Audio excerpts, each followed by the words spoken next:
ಮಾತಾಡೋದು. ಇವತ್ತಿನ ದಿವಸ ಕರ್ನಾಟಕ ಯುವ ರಕ್ಷಣಾ ವೇದಿಕೆ ಬೆಂಗಳೂರಲ್ಲಿ ಸ್ಥಾಪನೆಯಾಗಿ ಈಗ ಪ್ರತಿ ರಾಜ್ಯದಲ್ಲಿ ಪ್ರತಿಯೊಂದು ಗ್ರಾಮಗಳಲ್ಲಿ ಮಾಡಬೇಕನ್ನೋ ಉದ್ದೇಶ ಇದೆ.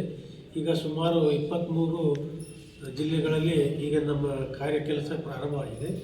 ಇದರ ಜೊತೆಗೆ ನಮ್ಮ ರಾಜ್ಯಾಧ್ಯಕ್ಷರು ಈ ಒಂದು ಸಂಘಟನೆಗೆ ಬಹಳ ಮಹತ್ವವನ್ನು ಕೊಟ್ಟು ಪ್ರತಿಯೊಂದು ಗ್ರಾಮಗಳಿಗೆ ತಮ್ಮದೇ ಆದ ಶ್ರಮ ಪಡ್ತಾ ಇದ್ದಾರೆ.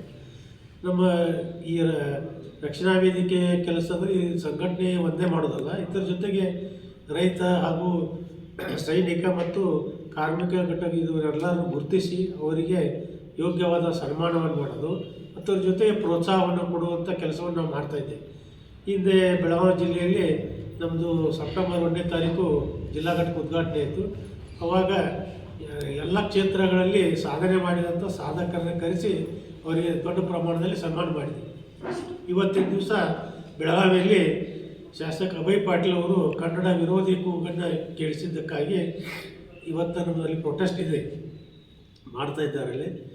ಈ ಥರ ನಮ್ಮ ಸಂಘಟನೆ ಒಂದು ರಾಜ್ಯದಲ್ಲಿ ಮುನ್ನಡೀತಾ ಇದೆ ಹಾಗೂ ಶೋಷಿತರಿಗೆ ನಮ್ಮ ಸಂಘಟನೆ ತುಂಬ ಒತ್ತು ಕೊಟ್ಟು ಹಿಂದುಳಿದವ್ರನ್ನ ಮುಂದೆ ತರುವಂಥ ವ್ಯವಸ್ಥೆಯನ್ನು ನಾವು ಮಾಡ್ತಾಯಿದ್ದೇವೆ. ಇಷ್ಟು ಹೇಳಿ ನಾನು ನಿಮಗೆ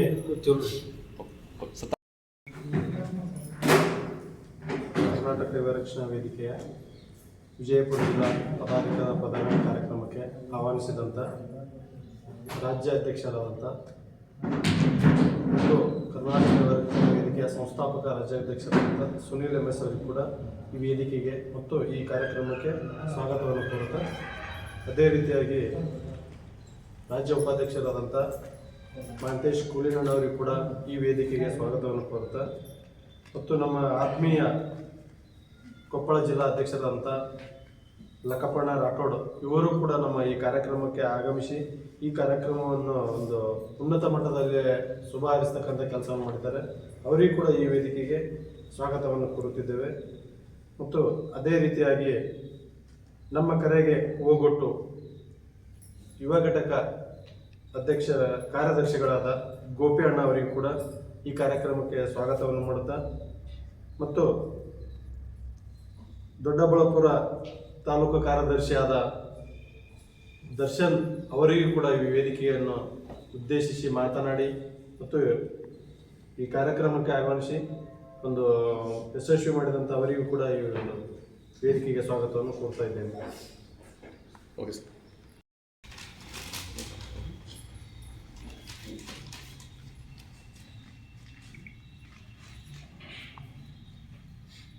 ಹಾಂ ಸರ್, ಓಕೆ ಹೇಳಿ ಸರ್. ಇವತ್ತು ಪತ್ರಿಕಾಗೋಷ್ಠಿ ಇವತ್ತು ಕಾರ್ಯಕ್ರಮದ ಬಗ್ಗೆ ಹೇಳಿ ಸರ್. ಈ ದಿನ ಕರ್ನಾಟಕ ಯುವ ರಕ್ಷಣಾ ವೇದಿಕೆ ರಾಜ್ಯ ಮಟ್ಟದ ಸಂಘಟನೆ. ಈ ರಾಜ್ಯ ಮಟ್ಟದ ಸಂಘಟನೆಯಲ್ಲಿ ವಿಜಯಪುರ ಜಿಲ್ಲೆ ಅತ್ಯುತ್ತಮವಾದಂಥ ಜಿಲ್ಲೆ ಹಾಗೂ ಶತಮಾನಗಳ ಇತಿಹಾಸ ಇರ್ತಕ್ಕಂಥ ಜಿಲ್ಲೆ. ಇಂಥ ಜಿಲ್ಲೆಯಲ್ಲಿ ಈ ದಿನ ಕರ್ನಾಟಕ ಯುವ ರಕ್ಷಣಾ ವೇದಿಕೆ ಪದಾಧಿಕಾರಿಗಳ ಪದಗ್ರಹಣ ಕಾರ್ಯಕ್ರಮವನ್ನು ಹಮ್ಮಿಕೊಂಡಿದ್ದೀವಿ. ಈ ದಿನ ಒಂದು ಪ್ರೆಸ್ ಮೀಟನ್ನು ಮಾಡ್ತಕ್ಕಂಥ ಉದ್ದೇಶ ಪದಾಧಿಕಾರಿಗಳಿಗೆ ಅಧಿಕಾರನ ನೀಡುತ್ತಾ ಅವ್ರಿಗೊಂದು ಆದೇಶವನ್ನು ನೀಡುತ್ತಾ ಹಾಗೆ ಒಂದು ಗುರುತಿನ ಚೀಟಿಯನ್ನು ನೀಡಿ ಗೌರವಿಸ್ತಕ್ಕಂಥ ಈ ಒಂದು ಸುಸಂದರ್ಭದಲ್ಲಿ ಮಾನ್ಯ ಜಿಲ್ಲಾಧ್ಯಕ್ಷರು ಆಗಿ ಶ್ರೀಯುತ ಮಲ್ಲಿಕಾರ್ಜುನ ಪಾಸವಡಿ ಅವರನ್ನು ಆಯ್ಕೆ ಮಾಡಿಕೊಂಡಿದ್ವಿ. ಹಾಗೆ ಇವರ ಒಂದು ನೇತೃತ್ವದಲ್ಲಿ ಹಲವಾರು ಪದಾಧಿಕಾರಿಗಳು ಅಂದರೆ ವೇದಿಕೆಯ ಕಾರ್ಯಾಧ್ಯಕ್ಷರು, ಉಪಾಧ್ಯಕ್ಷರುಗಳು, ಪ್ರಧಾನ ಕಾರ್ಯದರ್ಶಿ ಹಾಗೂ ಸಹ ಕಾರ್ಯದರ್ಶಿಗಳನ್ನು ನೂತನವಾಗಿ ಆಯ್ಕೆ ಮಾಡ್ಕೊಂಡಿದ್ವಿ. ಅವ್ರಿಗೂ ಕೂಡ ಗೌರವಪೂರ್ವಕವಾಗಿ ಸನ್ಮಾನಗಳನ್ನು ಹಮ್ಮಿಕೊಂಡಿದ್ವಿ. ಅದೇ ನಿಟ್ಟಿನಲ್ಲಿ ಈ ದಿನ ಮಹಿಳಾ ಜಿಲ್ಲಾ ಘಟಕಕ್ಕೆ ನೂತನವಾಗಿ ಶ್ರೀಮತಿ ಭಾಗ್ಯ ಮೇಡಮ್ ಅವ್ರನ್ನ ಆಯ್ಕೆ ಮಾಡ್ಕೊಂಡಿದ್ದೀವಿ. ಅವರು ಕೂಡ ಉಪಸ್ಥಿತರಾಗಿದ್ದಾರೆ ಈ ಕಾರ್ಯಕ್ರಮದಲ್ಲಿ. ಇದೇ ನಿಟ್ಟಿನಲ್ಲಿ ಅವರ ಒಂದು ವಿಭಾಗದಲ್ಲಿ ಹಲವಾರು ಒಂದು ಮಹಿಳಾ ಘಟಕದ ಅನುಯಾಯಿಗಳು ಆಗಿರ್ತಕ್ಕಂಥ ಮಹಿಳಾ ವಿಭಾಗದವರು ಬಂದಿದ್ದಾರೆ. ಅವ್ರಿಗೂ ಕೂಡ ಅಭಿನಂದನೆಗಳನ್ನು ಸಲ್ಲಿಸ್ತಾ ಇದ್ದೀವಿ. ಅವ್ರಿಗೂ ಕೂಡ ಹಲವಾರು ತಾಲೂಕು ಕ್ಷೇತ್ರಗಳಲ್ಲಿ ಹಾಗೂ ಹಲವಾರು ರೈತ ಪರ, ಕಾರ್ಮಿಕ ಪರ ಸಂಘಟನೆಯ ಘಟಕಗಳನ್ನು ರಚನೆ ಮಾಡ್ತಾ ಇದ್ದೇವೆ. ಇದೇ ಒಂದು ಕ್ಷಣದಲ್ಲಿ ನಾನು ಹೇಳಲಿಕ್ಕೆ ಇಷ್ಟಪಡ್ತೀನಿ, ನಮ್ಮ ಸಂಘಟನೆ ಅತಿ ಶೀಘ್ರದಲ್ಲೇ ಒಂದು ಅತ್ಯುತ್ತಮ ದೊಡ್ಡ ಮಟ್ಟದಲ್ಲಿ ಉದ್ಘಾಟನಾ ಕಾರ್ಯಕ್ರಮವನ್ನು ಹಮ್ಮಿಕೊಳ್ತಾ ಇದ್ದೀವಿ. ತಮ್ಮೆಲ್ಲರ ಸಹಕಾರ ಪತ್ರಿಕಾ ಮಾಧ್ಯಮವರು ಹಾಗೂ ಪೊಲೀಸ್ ಇಲಾಖೆಯವರು ಹಾಗೂ ಕರ್ನಾಟಕ ಸರ್ಕಾರದ ಮಾನ್ಯ ಅಧಿಕಾರಿ ವರ್ಗದವರು ಇವರೆಲ್ಲರ ಸಹಕಾರದಿಂದ ಒಂದು ನಾಡಿನ ಸುವ್ಯವಸ್ಥಿತವಾದಂಥ ಒಂದು ಉತ್ತಮವಾದಂಥ ಸಂಘಟನೆಯನ್ನು ಈ ಕ್ಷೇತ್ರದಲ್ಲಿ, ಈ ಜಿಲ್ಲೆಯಲ್ಲಿ, ನಮ್ಮ ವಿಜಯಪುರದಲ್ಲಿ ನಾವು ಕಟ್ಟಿಸ್ತೀವಿ, ಬೆಳೆಸ್ತೀವಿ ಅಂತ ಹೇಳಲಿಕ್ಕೆ ನಾನು ಇಷ್ಟಪಡ್ತಾ ಇದ್ದೀನಿ. ಶುಭವಾಗಲಿ. ಸರ್, ಈಗ ಕರ್ನಾಟಕ ಯುವ ಶ್ರೀಯುತ ಮಲ್ಲಿಕಾರ್ಜುನ್ ಪಾಸೋಡಿ ಅವರ ನೇತೃತ್ವದಲ್ಲಿ ಕಳೆದ 2 ವರ್ಷದಿಂದ ಮಾಡ್ತಾ ಬಂದಿದ್ದೀವಿ. ಈ ಕ್ಷಣದಲ್ಲಿ ಪದಾಧಿಕಾರಿಗಳ ಪದಗ್ರಹಣನ ಆಯ್ಕೆ ಮಾಡ್ಕೊಂಡು ಸರ್, ಈಗ ಡಾಕ್ಟರ್ ಬಾಬಾ ಸಾಹೇಬ್ ಅಂಬೇಡ್ಕರ್ ಅವ್ರ ಬಗ್ಗೆ ಐತಿಲ್ಲ, ಅಮಿತ್ ಶಾ ಹೇಳಿಕೆ ಕೊಟ್ಟಿದ್ರಲ್ಲ ಸರ್, ಆ ಹೇಳಿಕೆ ವಿರುದ್ಧವಾಗಿ ನಿಮ್ಮ ಸಂಘಟನೆದ ಪ್ರತಿಭಟನೆಗಳು ಆಗಿದಾವೆ ಸರ್. ಈಗ ಬಿಜಾಪುರದಲ್ಲಿ ಏನು ಮಾಡ್ತಾ ಇದ್ರಿ, ಬಟ್ ಬೇರೆ ಜಿಲ್ಲೆಗಳಲ್ಲಾಗಲಿ ಬೆಂಗಳೂರು ಈಗ ನಾವು ಯಾವುದೇ ಪಕ್ಷಕ್ಕೆ ಸಂಬಂಧಪಟ್ಟಿರ್ತಕ್ಕಂಥಲ್ಲ, ನಮ್ಮ ಪಕ್ಷ ಯಾವುದು ಕನ್ನಡ, ನಮ್ಮ ನಾಡು ಯಾವುದು ಕನ್ನಡ. ನಾವು ಪಕ್ಷದ ಅನುಯಾಯಿಗಳಲ್ಲ, ಅವರ ಒಂದು ಆಸೆಗೆ ಮುನ್ನುಗ್ಗಿ ಮಾಡ್ತಕ್ಕಂಥ ಕಾರ್ಯಕರ್ತರಲ್ಲ. ಇದೇ ನಿಟ್ಟಿನಲ್ಲಿ ಬಾಬಾ ಸಾಹೇಬ್ ಅಂಬೇಡ್ಕರ್ ಅವರು ಭಾರತ ರತ್ನ ಅಂತಲೇ ಹೇಳ್ಬೋದು. ಇಡೀ ವಿಶ್ವಕ್ಕೆ ತಿಳಿದಿರ್ತಕ್ಕಂಥವ್ರು. ಅವರು ನೀಡಿರ್ತಕ್ಕಂಥ ಒಂದು ಸಂವಿಧಾನದ ಶಕ್ತಿ ಇವತ್ತಿನ ದಿನ ಹೋರಾಟದ ಒಂದು ಕಿಚ್ಚಾಗಿ ಬೆಳೀತಾ ಇದೆ. ಅಚ್ಚುಕಟ್ಟಾಗಿ ಹೇಳ್ತಿದ್ದೀನಿ, ಯಾವುದೇ ಪಕ್ಷದ ನಾಯಕರು ಬಾಯಿ ತಪ್ಪಿ ಅವರ ಬಗ್ಗೆ ಏನಾದರೂ ಹೀನಾಯ ಬಗ್ಗೆ ಮಾತಾಡಿದ್ದೆ ಆಯಿತು ಅಂತಂದರೆ ನಿಮಗೆ ನೇರ ನುಡಿನಲ್ಲಿ ನಾನು ಹೇಳ್ತಿದ್ದೀನಿ, ನಿಮಗೆ ನಾವು ಯಾವುದೇ ಮುಖಾಮುಖಿ ನೋಡ್ದೇನೆ ಮುಂದಿನ ದಿನಗಳಲ್ಲಿ ನುಗ್ಗಿ ಅವ್ರನ್ನ ಯಾವ ರೀತಿ ಮಾಡ್ತೀವಿ ಅಂತ ಹೇಳಲ್ಲ, ಮಾಡಿ ತೋರಿಸ್ತೀವಿ. ಆ ರೀತಿ ಹೋರಾಟದ ಮುಖಾಂತರ ಅವ್ರ ಮನೆ ಮುಂದೆ ನಾವು ಪ್ರತಿಭಟಿಸ್ತೀವಿ. ಅದನ್ನು ಸ್ವಲ್ಪ ಟ್ರ್ಯಾಕ್ ಮಾಡಿಕೊಂಡು ಇದು ಮಾಡ್ಕೊಳ್ಳಿ. Okay okay. ಇದೇ ನಿಟ್ಟಿನಲ್ಲಿ ವಿಜಯಪುರ ಜಿಲ್ಲೆಯಾದ್ಯಂತ ಪದಾಧಿಕಾರಿಗಳ ಆಯ್ಕೆ ಹಾಗೂ ಸದಸ್ಯರ ಅಭಿಯಾನವನ್ನು ಅತಿ ಶೀಘ್ರದಲ್ಲೇ ನಾವು ಹಮ್ಮಿಕೊಂಡಿದ್ದೀವಿ. ಈ ನಿಟ್ಟಿನಲ್ಲಿ ಜಿಲ್ಲಾಧ್ಯಕ್ಷರ ಒಂದು ಮಾರ್ಗದರ್ಶನದಲ್ಲಿ ಹಲವಾರು ಒಂದು ಪದಾಧಿಕಾರಿಗಳ ತಂಡ ಎಲ್ಲ ವಿಭಾಗದಲ್ಲಿ ಬಿಜಾಪುರದ ಪ್ರತಿಯೊಂದು ಹೋಬಳಿಗಳಾಗಿರ್ಬೋದು, ಗ್ರಾಮಗಳಾಗಿರ್ಬೋದು, ತಾಲೂಕುಗಳಾಗಿರ್ಬೋದು, ಎಲ್ಲ ಕ್ಷೇತ್ರಗಳಲ್ಲಿ ಕೆಲಸನ ಪ್ರಾರಂಭ ಮಾಡ್ತಾ ಇದೆ. ಹಾಗಾಗಿ ಇದನ್ನು ನೋಡಿರ್ತಕ್ಕಂಥ ಎಲ್ಲ ನಮ್ಮ ವೀಕ್ಷಕರಿಗೆ ಅಥವಾ ಪ್ರೇಕ್ಷಕರಿಗೆ ಅಥವಾ ಸಬ್ಸ್ಕ್ರೈಬರ್ಗಳಿಗೆ ನಾನು ಕೇಳ್ಕೊಳೋದಷ್ಟೇ, ದಯಮಾಡಿ ಏನೇ ಇದ್ರೂ ನಮ್ಮ ಸಂಘಟನೆಯವ್ರನ್ನ ತಾವು ನೇರವಾಗಿ ಭೇಟಿ ಮಾಡಿ ಮಾತಾಡಿ ತಮ್ಮ ಒಂದು ಕನ್ನಡದ ಕಟ್ಟು ಸೈನಿಕರೇನಿದ್ದೀರಾ, ಕನ್ನಡನ ಕಟ್ಟಬೇಕು ಅಂತ ಒಂದು ಸೈನ್ಯ ಮನೋಭಾವನೆ ತಮ್ಮಲ್ಲಿ ಏನಿದೆ, ಅವರೆಲ್ಲರೂ ಈ ಸಂಘಟನೆಗೆ ಬಂದು ಈ ಸೈನ್ಯಕ್ಕೆ ಭಾಗಿಯಾಗಿ ತಾವು ಕೂಡ ಕನ್ನಡ ಕಟ್ಟಾಳುಗಳಾಗಿ ಸೈನ್ಯದ ಪದಾಧಿಕಾರಿಗಳಾಗಿ ಬೆಳೀಬೇಕು, ಗುರುತಿಸ್ಕೋಬೇಕು ಅಂತ ನಾನು ಮನವಿ ಮಾಡ್ತೇನೆ. ಸರಿ, ಇಲ್ಲಿ ಸಂಘಟನೆ ಸಾಹಿತಿಗಳು ಯಾರು ಸಾಹಿತ್ಯ ಕ್ಷೇತ್ರದಲ್ಲಿದ್ದಾರೆ ಅಥವಾ ಕನ್ನಡ ಸೇವಕರು ಯಾರಿದ್ದಾರೆ ಅಥವಾ ಕನ್ನಡ ಹೋರಾಟಗಾರರಿದ್ದಾರೆ, ಅದೇ ರೀತಿ ಹಲವಾರು ಕ್ಷೇತ್ರಗಳಲ್ಲಿ ನಿಸ್ವಾರ್ಥತೆಯಿಂದ ದುಡಿತಕ್ಕಂಥ ಹಲವಾರು ಅಧಿಕಾರಿಗಳು ನಮ್ಗೆ ಆಲ್ರೆಡಿ ಪರಿಚಯ ಆಗಿದ್ದಾರೆ ಈ ವಿಭಾಗದಲ್ಲಿ. ಅಂಥವ್ರನ್ನ ಗುರುತಿಸಿ ಗೌರವಿಸ್ತಕ್ಕಂಥದ್ದು. ಹಾಗೆ ಮಾಧ್ಯಮ ಮಿತ್ರರಲ್ಲೂ ಕೂಡ ಹಲವಾರು ನಾಯಕರುಗಳನ್ನು ನಾವು ಗುರುತಿಸ್ತೀವಿ ಮುಂದೆನೂ ಕೂಡ. ಅವ್ರಿಗೂ ಕೂಡ ಒಂದು ಸುವ್ಯವಸ್ಥಿತವಾಗಿ ನಾಡಿನ ಎಲ್ಲರೂ ಕೂಡ ಅದನ್ನು ನೋಡಬೇಕು ಅಂತ ಒಂದು ಮಾದರಿಯಾದಂಥ ಒಂದು ಕಾರ್ಯಕ್ರಮ 3 ರಿಂದ 4 ತಿಂಗಳಲ್ಲೇ ನಾವು ಮಾಡಿ ಈ ನಾಡಿಗೊಂದು ಸುವ್ಯವಸ್ಥಿತವಾದಂಥ ಜಿಲ್ಲಾ ಘಟಕ ಅಂತೇಳಿ ನಾವು ತರ್ತೀವಿ ಅಂತೇಳಿ ಇಷ್ಟಪಡ್ತೇನೆ. ಮಲ್ಲಿಕಾರ್ಜುನ್ ಪಾಸೋಡಿ ಅಂತೇಳಿ ಈ ಒಂದು ವೇದಿಕೆಯ ಪದಾಧಿಕಾರಿ ಪದಗಳ ಕಾರ್ಯಕ್ರಮಕ್ಕೆ ಆಯೋಜಿಸಿದಂಥ ರಾಜ್ಯ ಮಟ್ಟದ ಮತ್ತು ಜಿಲ್ಲಾ ಮಟ್ಟದ ಅಧ್ಯಕ್ಷರುಗಳು, ರಾಜ್ಯಾಧ್ಯಕ್ಷರು, ರಾಜ್ಯ ಉಪಾಧ್ಯಕ್ಷರು ಆಗಮಿಸಿ ಈ ಕಾರ್ಯಕ್ರಮವನ್ನು ಶೋಭೆ ತಂದುಕೊಟ್ಟಿದ್ದಾರೆ. ಇನ್ನೊಂದು ವಿಷಯ ಹೇಳ್ಬೇಕಂದ್ರೆ, ನಮ್ಮ ಈ ಜಿಲ್ಲೆಯಲ್ಲಿ ಹಲವಾರು ತಾಲೂಕು ಸಾಧನೆ ಮಾಡಿದಂಥ ಸಾಧಕರಿಗೆ ಸನ್ಮಾನ ಸಮಾರಂಭವನ್ನು ಆಯೋಜಿಸಿದ್ದೀವಿ. ಅವರಿಗೂ ಕೂಡ ಈ ಸದ್ಯದಲ್ಲೇ ಸನ್ಮಾನ ಕಾರ್ಯಕ್ರಮವನ್ನು ಇಟ್ಕೊಂಡಿದ್ದೀವಿ. ಮತ್ತು ಸುಪ್ರೀಂ ಕೋರ್ಟ್ ಆದೇಶದ ಪ್ರಕಾರ 60% ಕನ್ನಡ, 40% ಆಂಗ್ಲ ಮಾಧ್ಯಮ ಭಾಷೆಯನ್ನು ಅಳವಡಿಸಬೇಕಂತ ಕೋರ್ಟೇ ಆದೇಶ ಮಾಡಿದೆ. ನಮ್ಮ ಜಿಲ್ಲೆಯಲ್ಲಿ ಇನ್ನೂ ಎಚ್ಚೆತ್ತುಕೊತ್ತಿಲ್ಲ. ಇದ್ರ ಬಗ್ಗೆ ಕೆಲವು ಅಧಿಕಾರಿಗಳು ನಿರ್ಲಕ್ಷ್ಯ ವಹಿಸುತ್ತಿದ್ದಾರೆ. ಅವರನ್ನು ತಗೊಂಡು ಅವರ ಮೇರೆಗೆ ಅವರ ಜೊತೆಗೂಡಿ ಒಂದು ಆಂಗ್ಲ ಮಾಧ್ಯಮ ಭಾಷೆಯನ್ನು ಹೊಡೆದಾಕಿ ನಮ್ಮ ಕನ್ನಡ ಮಾಧ್ಯಮವನ್ನು ಭಾಷೆಯನ್ನು ಹುಟ್ಟಾಕಿಸಿ ಕನ್ನಡವನ್ನು ಬೆಳೆಸತಕ್ಕಂಥ ಪ್ರಯತ್ನವನ್ನು ಮಾಡ್ತಾ ಇದ್ದೀವಿ. ಮುಂದೇನೂ ಮಾಡ್ತೀವಿ, ಈಗಲೂ ಮಾಡ್ತೀವಿ, ಮುಂದೇನೂ ಸದಾ ಮಾಡ್ತಾ ಇರ್ತೀವಿ. ನಮಸ್ಕಾರ. ಅವಕಾಶಗಳನ್ನು ಕೊಟ್ಟಾಗ ಏನಾಗ್ತದೆ, ಅವ್ರಿಗೂ ಕೂಡ ಬೆಳೀತಕ್ಕಂಥ ಒಂದು ಕಿಚ್ಚು, ಹೌದಲ್ವಾ? ಒಂದು ಒಗ್ಗಟ್ಟಿನ ತರದ ಶಕ್ತಿ ಏನು, ಸಂಘಟನೆ ಏನಕ್ಕೆ ಮಾಡಬೇಕು, ಯಾತಕ್ಕೋಸ್ಕರ ನಾವು ಸಂಘಟನೆಯಲ್ಲಿರಬೇಕು, ಯಾತಕ್ಕೋಸ್ಕರ ನಾವು ಹೋರಾಟ ಧಿಕ್ಕಾರಗಳನ್ನು ಹಾಕಬೇಕು. ಎಷ್ಟೋ ಕೆಲಸಗಳು ಸಮಾಜದಲ್ಲಿ ಆಗದೆ ಇರತಕ್ಕಂಥ ಸಂದರ್ಭದಲ್ಲಿ ಹೋರಾಟದ ಹಾದಿನ ಯಾರು ತುಳಿತಾರೆ ಅಂಥವರು ಕೂಡ ಗೆದ್ದಿದ್ದಾರೆ ಅನ್ನೋದು ಇತಿಹಾಸದಲ್ಲಿದೆ. ಉದಾಹರಣೆಗೆ ಭಾರತದ ಶಿಲ್ಪಿ, ಸಂವಿಧಾನ ಶಿಲ್ಪಿ ಡಾಕ್ಟರ್ ಅಂಬೇಡ್ಕರ್ ಕಾರಣ ಅವರು ನಡೆದು ಬಂದ ದಾರಿ ಹಲವಾರು ಧಾರಾವಾಹಿಗಳಲ್ಲಿ, ಸಿನಿಮಾಗಳಲ್ಲಿ, ಹೌದಲ್ವಾ? ತಾವೆಲ್ಲರೂ ಕಿರುಪರಿಚಿತವಾಗಿ ನೋಡಿರ್ತೀರ. ಅದನ್ನ ತಾವು ಮನಸ್ಸಿಗೆ ಹಾಕೊಂಡು ಒಂದ್ಸಲಿ ಏನ್ ಮಾಡಿ, ಆಲೋಚನೆ ಮಾಡಿ, ಸಂಶೋಧನೆ ಮಾಡಿ, ಅದನ್ನ ನಿಮಗೂ ಎಲ್ಲೋ ಒಂದು ಕಡೆ ಚಿಕ್ಕದಾಗಿರುತ್ತೆ. ಅವ ಮನೆಯಲ್ಲಿ ಒಬ್ಬ ಅಧಿಕಾರಿ ಹೇಳ್ತಾನೆ, ಆಗಲ್ಲ ತಗೊಂಡು ಹೋಗ್ತಾ ಇರ. ಆ ಟೈಮಲ್ಲಿ ನೀವು ಒಗ್ಗಟ್ಟಿನಲ್ಲಿ ಇದೀನಿ ಅಂತ ಒಂದು ID ಕಾರ್ಡ್, ಒಂದು ಶಾಲನ್ನು ಹಾಕೊಂಡು ಸಂಬಂಧಪಟ್ಟಿರ್ತಕ್ಕಂಥ ಪದಾಧಿಕಾರಿಗಳು, ಅಧ್ಯಕ್ಷರನ್ನ ಕರ್ಕೊಂಡು ನುಗ್ರಿ ಅವ್ರ ಮುಂದೆ, ಯಾಕಾಗಲ್ಲ ಕೆಲಸ, ಯಾರ ಅಪ್ಪನ ಮನೆ ಕೆಲಸ, ಯಾಕೆ ಮಾಡ್ಕೊಡಲ್ಲ ಕೆಲಸ. ಇಂಥ ಉದಾಹರಣೆಗಳು ಹಲವಾರು ಜಿಲ್ಲೆಗಳಲ್ಲಿ ಹಲವಾರು ನಮ್ಮ ಪದಾಧಿಕಾರಿಗಳು ಮಾಡಿ ತೋರಿಸಿದ್ದಾರೆ, ಗೆದ್ದಿದ್ದಾರೆ. ಲಕ್ಷ ಲಕ್ಷ ಲಂಚ ಕೇಳೋರನ್ನ ಬಗ್ಗೆ ಬರೆದಿದ್ದಾರೆ ಹೋರಾಟದ ಮಾತಿನಲ್ಲಿ. ಇವತ್ತು ನಾಳೆ ಆಗದಿರ್ತಕ್ಕಂಥ ಕೆಲಸನ ಆ ಕ್ಷಣದಲ್ಲೇ ಮಾಡ್ಕೊಂಡ್ ಬಂದಿದ್ದಾರೆ. ಅಂತ ಒಂದು ಮಹಾನ್ ಶಕ್ತಿ ಇದೆ ಸಂಘಟನೆಗೆ. ಸಂಘಟಿತರಾಗಬೇಕು. ಏನಕ್ಕೋಸ್ಕರ ಸಂಘಟಿತರಾಗಬೇಕು? ಉದಾಹರಣೆಗೆ ಇದೊಂದು ನಿಮ್ಮ ಕೈ ಹಸ್ತ, ಹೌದತ್ತಾನೆ? ಇದನ್ನ ಅಂಗೈ ಅಂತ ಹೇಳ್ತೀವಿ, ಹೌದಲ್ವಾ? ಅಂಗೈ ಅಂತ ಹೇಳ್ತೀವ, ಹೇಳ್ತಿದ್ದಾನೆ. ಈ ಭಾಗದಲ್ಲಿ ಎಲ್ಲ ಬೆರಳುಗಳಿದೆಯಾ ನಿಮ್ಗೆ? ಇದೆ ಅಲ್ವಾ? ಎಲ್ಲ ಸಮಾನವಾಗಿದೆಯಾ? ಇದೆಯಾ? ಸಮವಾಗಿದೆಯಾ? ಯಾವ್ದು ಕಾಣುತ್ತಿಲ್ಲ. ಆದ್ರೆ ನಾವು ಸಂಘಟಿತರು ಅಂತ ತೋರಿಸ್ಕೋಬೇಕು. ಇದರಲ್ಲಿ ಸಮಾನತೆ ಎಲ್ಲ ಹೆಂಗ ಸಂಘಟಿತ ಅಂತ ಹೇಳ್ತೆ? ಹಿಡೀರಿ ಮುಷ್ಟಿ ಒಂದ್ಸಲಿ ಬಿಗಿಯಾಗಿ, ಬಾ ಮಗನೇ ಅವಾಗ ಮಾತಾಡು, ಹೌದಲ್ವ? ಇದನ್ನ ಧಿಕ್ಕಾರ ಆಗ್ತದೆ, ಹೋರಾಟ ಆಗ್ತದೆ. ತದಕಿದ್ರೆ ಹೌದಲ್ವ, ಏನಾಗ್ತದೆ? ಅಧಿಕಾರಕ್ಕೆ ಉತ್ತರ ಆಗ್ತದೆ. ಇದು ಸಂಘಟನೆ, ಇದು ಸಂಘಟನೆಯ ಶಕ್ತಿ. ಇದರಲ್ಲಿ ಏನೂ ಇಲ್ಲದೆ ಇರೋರು ಬಹಳ ಚಿಕ್ಕವರಾಗಿರ್ತಾರೆ, ಹೌದಲ್ವಾ? ಎಲ್ಲ ತಿಳಿದಿರೋರು ಬುದ್ಧಿವಂತರಾಗಿರ್ತಾರೆ. ಇವರು ಮೂರ್ಖರು ಅಂತ ಹೇಳ್ತೀವಿ, ದುರಾಂಕಾರಿಗಳು, ಹೌದಲ್ವಾ? ಇವರು ಇನ್ನೊಬ್ಬರನ್ನ ಬೆಟ್ಟು ಮಾಡಿ ತೋರಿಸ್ತಕ್ಕಂಥವ್ರು. ಇವರು ನೀವು ಹೆಬ್ಬೆಟ್ಟು. ಈ ಹಿಂದೆ ಕೆಲವೊಂದು ಸರ್ಕಾರದ ಅಧಿಕಾರಿಗಳು ಹೆಬ್ಬೆಟ್ಟು ತಪ್ಪ ಯಾಕೆ ಹೇಳಿ? ಇದೇ ಜೀವ, ನೀನ್ ಇದೆಯಾ ಅನ್ನೋದಕ್ಕೆ ಇದೇ ಸಾಕ್ಷಿ, ಹೆಬ್ಬೆಟ್ಟು, ಹೌದಲ್ವಾ? ಇದೇ ನೀನು. ಇತ್ತೀಚಿನ ದಿನಗಳಲ್ಲಿ ಒಳ್ಳೆ ಅದ್ಭುತ ನಟ, ನಿರ್ಮಾಪಕ ಉಪೇಂದ್ರ ಅವರು ಯು ಅಂಡ್ ಐ, ನೀನು ಮತ್ತೆ ನಾನು, ಮೂರ್ಖರಿಗೆ ಮಾತ್ರ ಈ ಪಿಕ್ಚರ್, ಬುದ್ಧಿವಂತರಿಗಲ್ಲ ಅಂತ ಅಂದ್ಬಿಟ್ಟು ನೇರವಾಗಿ ಹೇಳೋದು. ಹೌದು, ಹೌದಲ್ವಾ?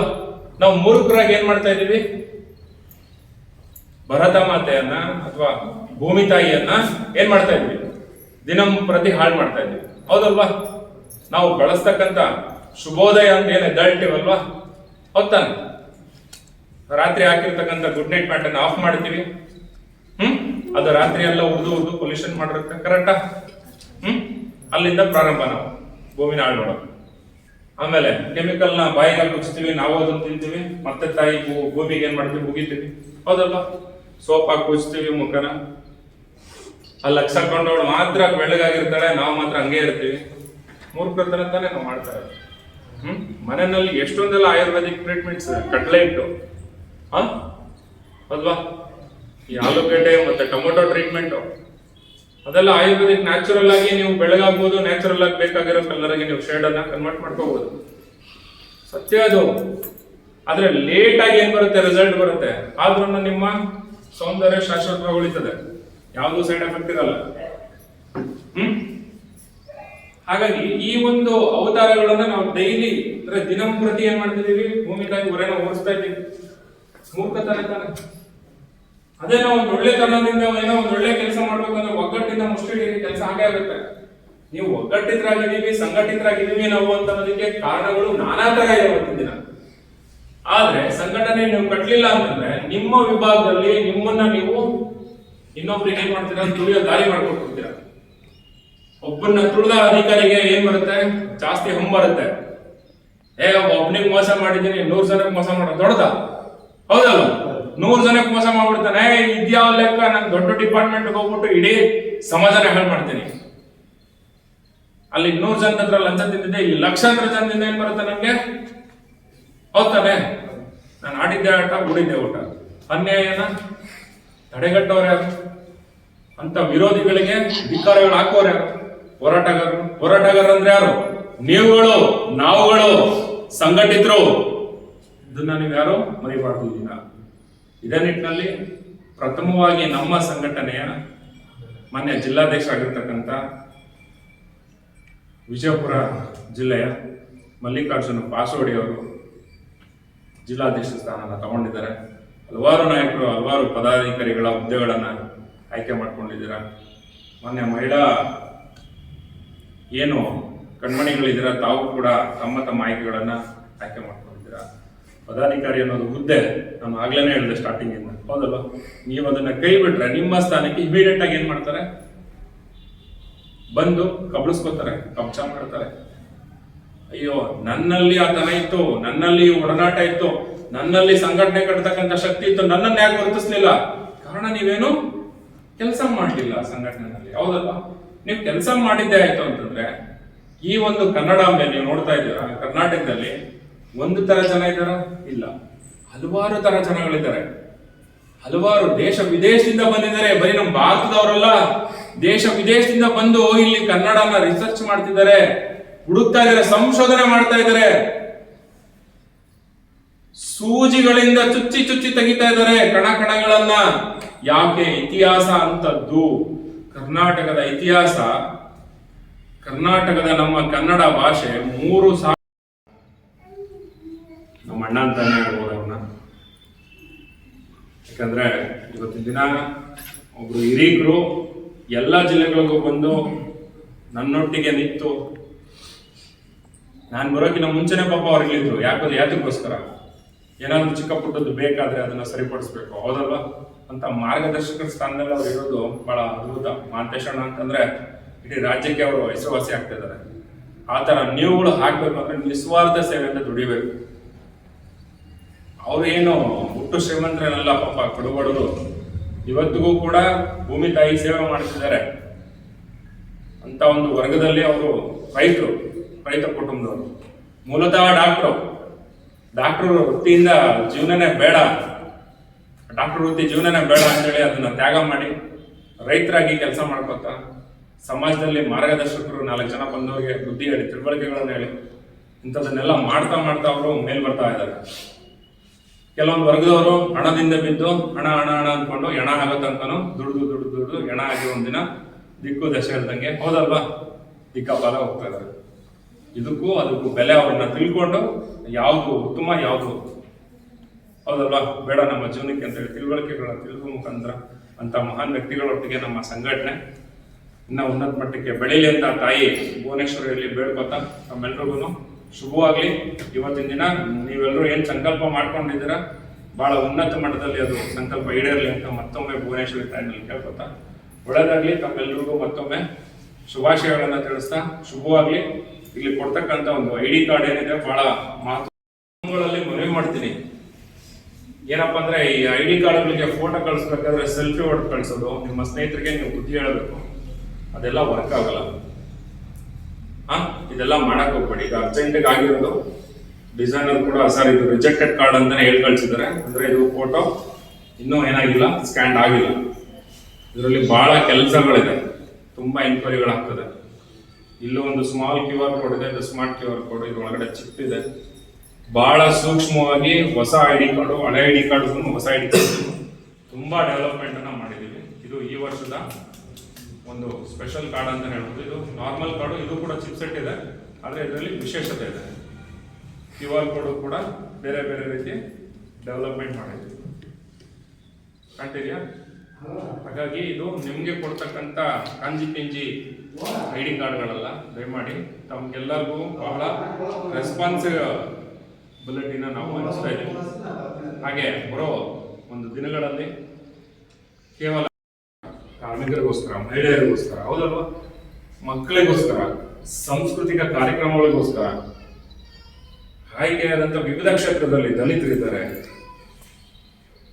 ಸಬಲೀಕರಣ ಒಂದು ಒಗ್ಗಟ್ಟಿದೆ, ಸಂಘಟಿತರಿದ್ದಾರೆ, ಅಸಂಘಟಿತರಿದ್ದಾರೆ, ಕೆಲಸ ಮಾಡ್ತಕ್ಕಂಥ ಕಾರ್ಮಿಕರ ವರ್ಗ ಇದೆ, ಹಲವಾರು ವಿಭಾಗದಲ್ಲಿರ್ತಕ್ಕಂಥ